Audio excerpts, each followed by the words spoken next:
But you can't at this level, you have to. What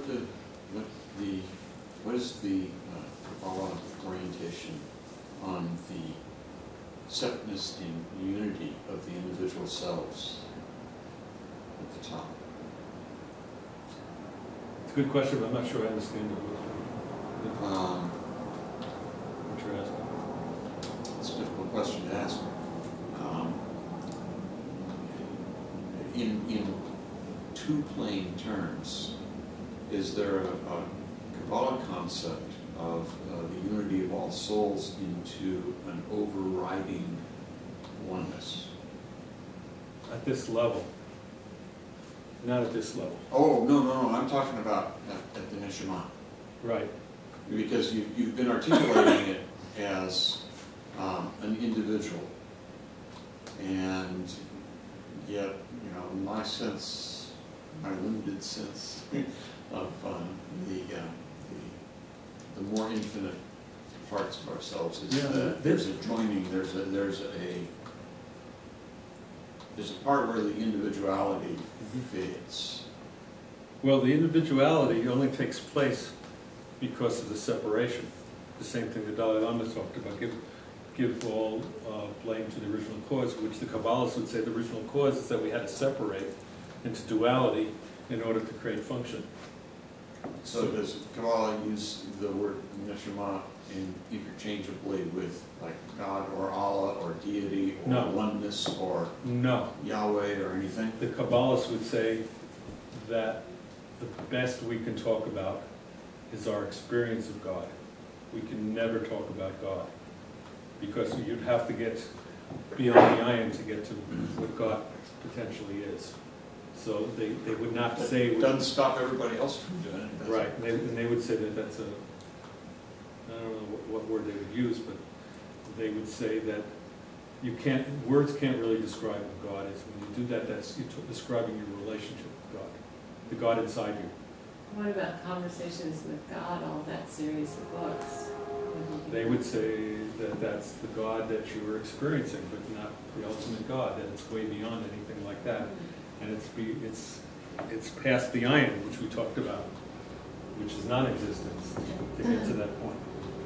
So everything here is a contraction of a process in order to enable activation of experience.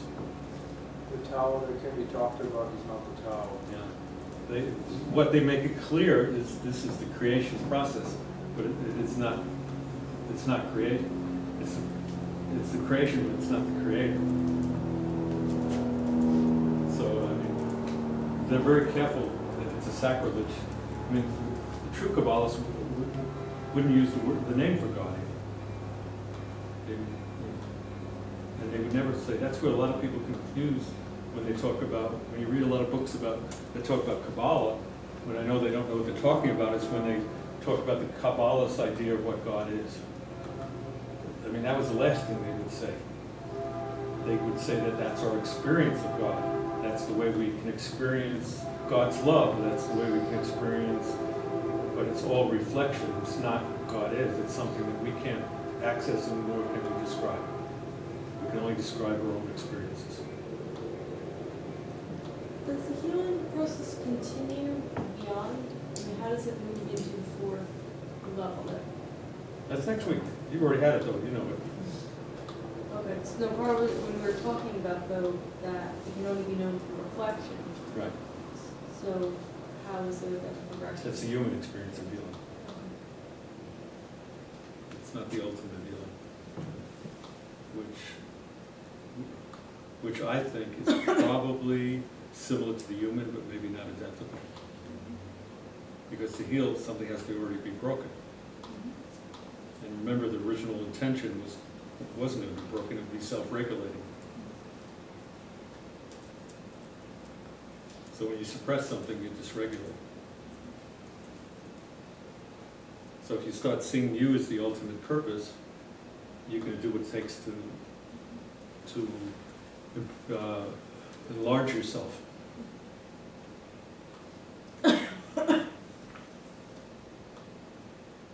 sort of like in homeopathy, they have a rubric about thinking yourself larger than life. So then if the journey home is through the ion, how does that? The progress ultimate the journey. The, The healing process is to get back to Nishama. okay. So those are deeper teachings, and then there's no consensus on them. The only consensus is that there is something like that. This is sort of a different kind of question, it has to do with graphics. Are there, well, because I didn't know, I mean, are there specific colors that are supposed Yeah, to the be? electromagnetic spectrum, so just look up the electromagnetic spectrum. Did I get the right order or not? Because I don't know, I'd have to look it up right now. I don't, whoever knows, you know the electromagnetic spectrum, Yeah, but right? when now that goes as much.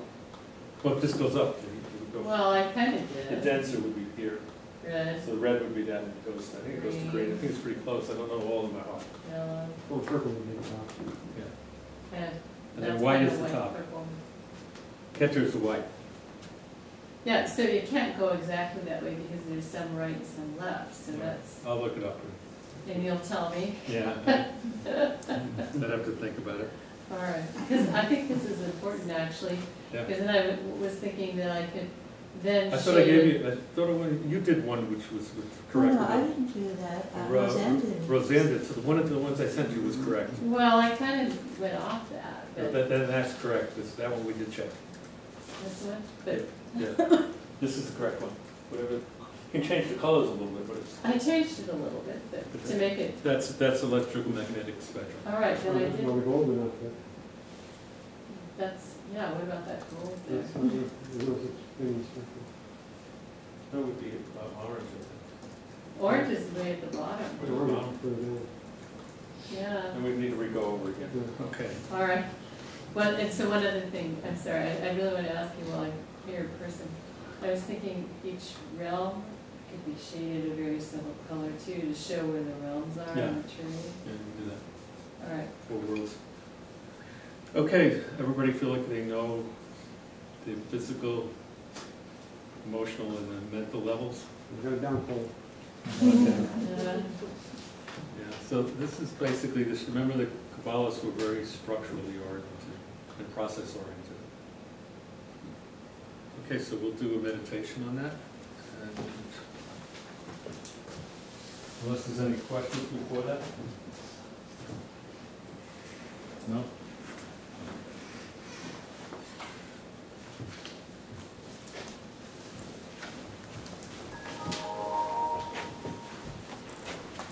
Am I that clear that there's no question?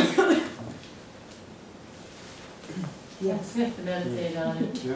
and, Because this only took me 35 years to put this together, because there's no one source. It's all alluded to in here and there. You know, I knew it existed.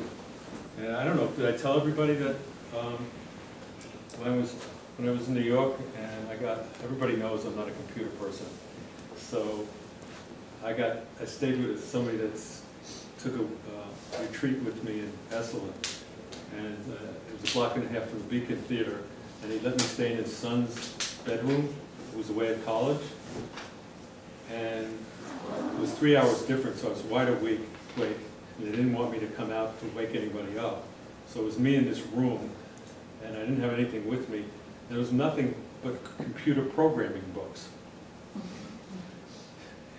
So I looked around the room, and there was an alchemical textbook in Hebrew that was what I was looking for. And I was dumbfounded. So I stayed up all night reading the alchemical idea of the tree of life, and it had the metals, the different metals at different levels, and what it really meant to transform lead into gold, which was an allegory for actually repairing the soul. And I asked him how he got that book. I mean, what was that doing there? All these, it was the only book that wasn't computer programming. And he said he did a lot of traveling as a consultant for computers, and he was passing a bookstore, and was sitting in this used bookstore, and something told him to buy it, and he just put it on the shelf, he never looked at it. Mm. He didn't know Hebrew, and it was there for me. I almost wanted to steal it, then I said, I can't go to the Dalai Lama tomorrow and stealing this book. Mhm. So I stayed all night taking notes, and that's, Mm. that I understood that I was not alone in this journey. That was my first objective things, that they were thinking the same things I was thinking. Mhm. Okay. So somebody asked me about quiescent meditation, so I'm going to briefly go through quiescent meditation. This is the only meditation. This is the foundation of all meditation. It's also the foundation for healing. It's in every single tradition. It's not religious. Early Christians did it as part of their training. The Dalai Lama does it every morning. So this is the meditation. You don't close your eyes. So you straighten your spine. Put your hands up. And then we're going to go into one you can close your eyes. That has to do with the healing process. So take a deep breath.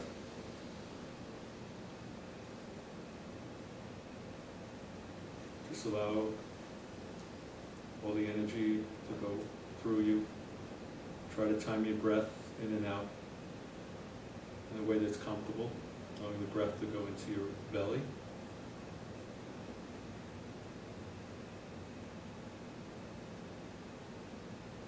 Notice any places of discomfort, any distractions, any aspiration, fears, annoyances. Just take note. Remember, in this meditation, there's nothing to change. There's absolutely nothing to learn or improve. All you want to do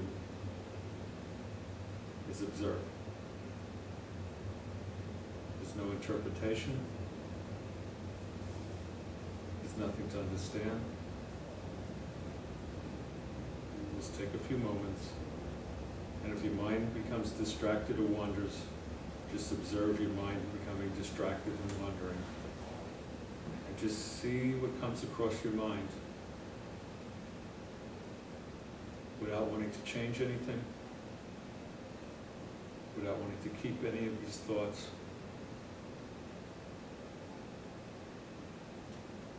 They're just like clouds coming through. Take a few moments and just observe.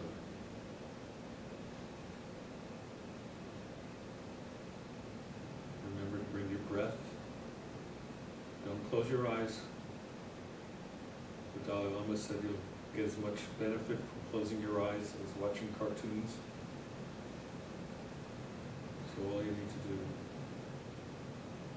is observe. Just find a single point in space.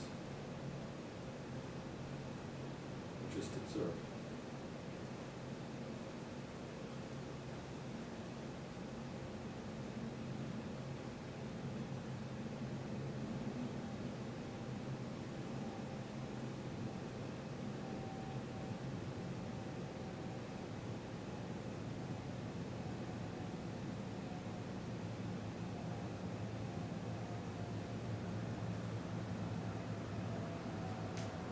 And as you learn to be just present, not trying to change anything, not trying to be anything. Watching your breath. One with the ebb and flow. And now close your eyes.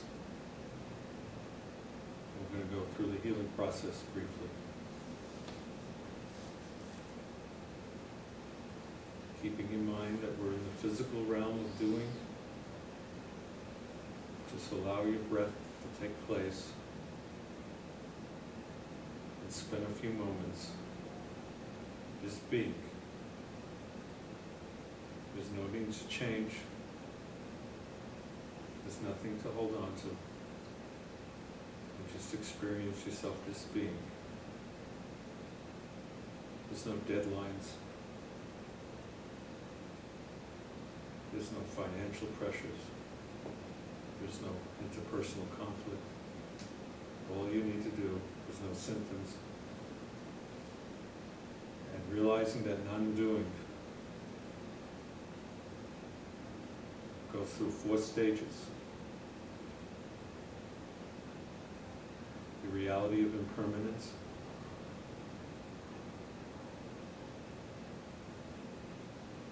that anything wonderful will be impermanent, anything inspiring will be impermanent, and all our suffering is impermanent.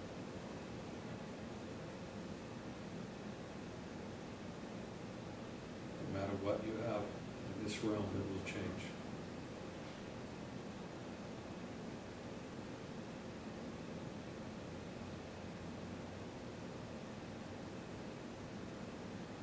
And then in conventional time, you have limited time. Because eventually your physical body will die. And your uniqueness in this lifetime will dissipate as if it never took place.